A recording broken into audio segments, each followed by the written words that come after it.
I'm Charlotte McLeod with the Investing News Network, and here today with me is Randy Smallwood, President and CEO of Wheaton Precious Metals. Thanks so much for being here today. A pleasure. Thank you, Charlotte. Great. So we're here at PDAC. It's day 2. Can you give me, you actually just arrived, so maybe you can't give me a sense of the sentiment you've been feeling so far, but it is a very interesting environment with the coronavirus concerns going around. What are your thoughts, initial thoughts? It's a little bit lighter crowd here than what I'm used to seeing to start off with, but obviously everyone's taking a bit of caution with respect to traveling and such, and so it might not be as big a crowd as what we're used to seeing, and everyone's a little bit more cautious, but probably a wise approach. Probably. So I'm going to keep going on the coronavirus note because it really is what everybody seems to be talking about here. Wheaton Precious Metals is not a mining company, but you do have close relationships with miners. I wondered if you have a sense of how miners are being impacted, if at all, so far by what's going on in the world right now. Well, I think what this does do is get companies to think about contingency plans in terms of how they structure and how they work on a go-forward basis, making sure that you've got the proper procedures and policies in place that you are sustainable through issues like this. Obviously, the stimulus that may be required is something that has some appeal in the precious metals space, but it's not the way I really want precious metals to gain. No. I don't think it's long-term sustainable from that approach. I'd just rather see good strong support for the precious metals industry as a whole, and not as a result of something like this. Mm-hmm. Is there any particular reaction you would want to see from companies that you're not seeing, or maybe down the line? Well, again, I think it comes down to having appropriate contingency plans in place and strategies in place in terms of dealing with not being able to move people around and having to deal with limited travel. I mean, I have to say, when it comes to the actual mine sites themselves, because most of them are in rural locations, remote locations, they're actually probably relatively safe. We should all be going over there. Yeah, exactly.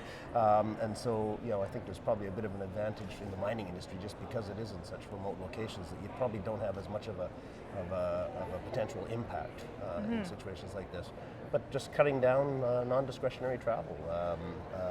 Or discretionary travel, cutting that down and making sure that it's essential is probably not a bad approach in terms of working this forward and making sure the companies have these contingency plans in place. Yeah, it is a little bit hard to prepare. People are describing it as a black swan event, which is something that you don't know is coming, so how would you know what to do? Right, yeah. Yes. I wanted to ask about prices. Gold and silver have experienced some volatility recently. I think we're all waiting to see what's coming next. You mentioned this is not really the best circumstances to see prices going up. What do you see? Well, it's not the best reasons. I mean, precious metals always outperform in periods of concern and periods of volatility. It's a stable, safe place to store value, and so that's it's one of the reasons when we look at this, and we're going to see a lot of volatility when we come through situations like this. What I'm most intrigued about is the concept of central governments trying to stimulate growth to offset some of the impacts of things like the coronavirus, and that of course bodes very well for precious metals on a long-term basis. And so I'm looking forward to seeing how we work our way through this. So we're kind of in a wait and see period right now, waiting to see what the central banks and things may do? Yeah, exactly. It's there's all sorts of discussion about it. I think we're still at the explore stage, and we're probably going to see some continued volatility over the next while as things sort of stabilize. Any thoughts on platinum and palladium, the other precious metals? I know palladium is a very interesting one right now. You do have some exposure, I believe. What are your thoughts on those markets? Platinum and palladium, generally big use in the catalyst industry. And of course, with the shift away from diesel engines, palladium is outperforming very strongly. And we don't see an end to it. There's nothing that's going to come in. These are real shortages that are impacting the automobile industry in terms of being able to find enough palladium to satisfy the increased needs for the catalyst and the gasoline side. And even as we see a shift towards vehicles that are on-off, vehicles that are hybrids, the amount of palladium on a per unit basis actually has to increase to offset for the inefficiencies of turning an engine on and off, etc. And so we just see increased demand for palladium. and no source of supply to make up that. And there's truly a deficit. I think what we're seeing with palladium is the real impact of a shortfall of commodity, and automobile manufacturers struggling to find the commodity itself. I think the common response might be is that you can switch between platinum and palladium. Would you not really see that happening? I know it's a lot harder. You can. It takes about 20% more palladium or platinum to replace palladium in an automobile, in a gasoline engine's catalyst. And so 20% more material means a 20%, a catalytic converter that's 20% larger. That's a pretty major retooling exercise in terms of actually moving forward that process, and so it's not something that's easy and quick to do. I don't see that happening for a while, but you will see over time that will normalize.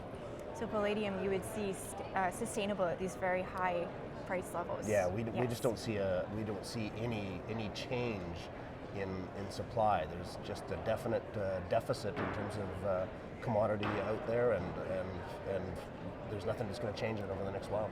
Okay, let's talk about your company. You just released your results for the last year, projections for the coming year. Yeah, tell me about how you did. Well, after slightly reducing our guidance at the end of the third quarter because we had some concerns about Peñasquito, I tell you, Newmont has really hit it out of the park, and they had a very good finish to the year once they resolved their issues, and so we're seeing some of the best grades we've ever seen out of Peñasquito before. Salobo, of course, again outperformed like it always does, and so in the end we wound up exceeding our original guidance all the way through and did over 706,000 gold equivalent ounces for the year, which is our guidance was 690. And we see that continued growth. Peñasquito continues to outperform. Newmont just hosted a tour of it last week with a bunch of analysts, and everyone's come back very positive in terms of Newmont's efforts there. And so we've got a really exciting 2019. Hudbay just got the surface package, or the surface rights for the Pampacancha zone at the Constancia. So we expect that to be coming on towards the end of this year. Continued growth all the way across the board, and so things look very promising. You're mentioning Newmont, and we all know that they were part of a big merger in the last year or so. Are you typically, it sounds like it's been good for you, are you typically affected very much by companies reorganizing or doing mergers and acquisitions? How does that typically? We, as partners, our contracts sustain or survive through these things. We've had multiple changes and transactions that go all the way through. We have provisions in most of our contracts that protect us in the event that it goes in a particular direction, but we're quite happy to have Newmont stepping in and taking on the Peñasquito operation. We've already seen the benefits of that. Okay, in 2020, you're projecting strong gold production, stable silver production. What more can you say about that? Well, it's the first platform on continued organic growth. We're going to average over 750,000 gold equivalent ounces over the next 5 years. So we have cobalt production coming on in 2021. We have continued strong. The next few years are going to be the best that we've seen out of Peñasquito. They're just hitting into the high-grade zones there, and so it looks very positive. And a pretty exciting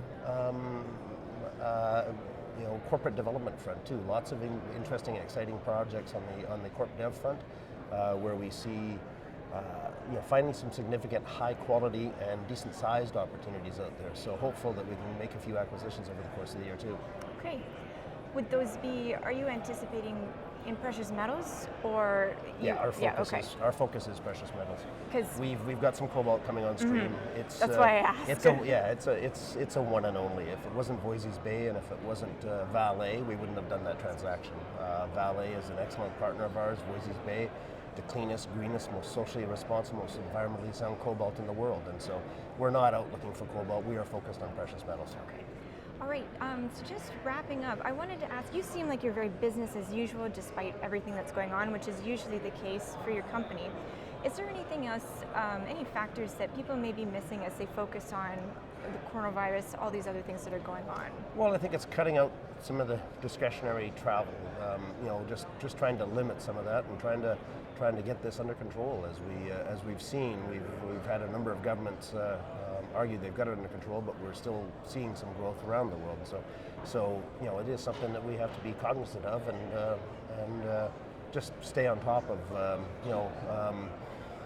Be careful. Yeah, and I guess is there anything that's being like overshadowed by this? Are we forgetting other themes or other themes that things that, Well, I mean, you know, precious metals has had a very strong run, and I don't see that ending.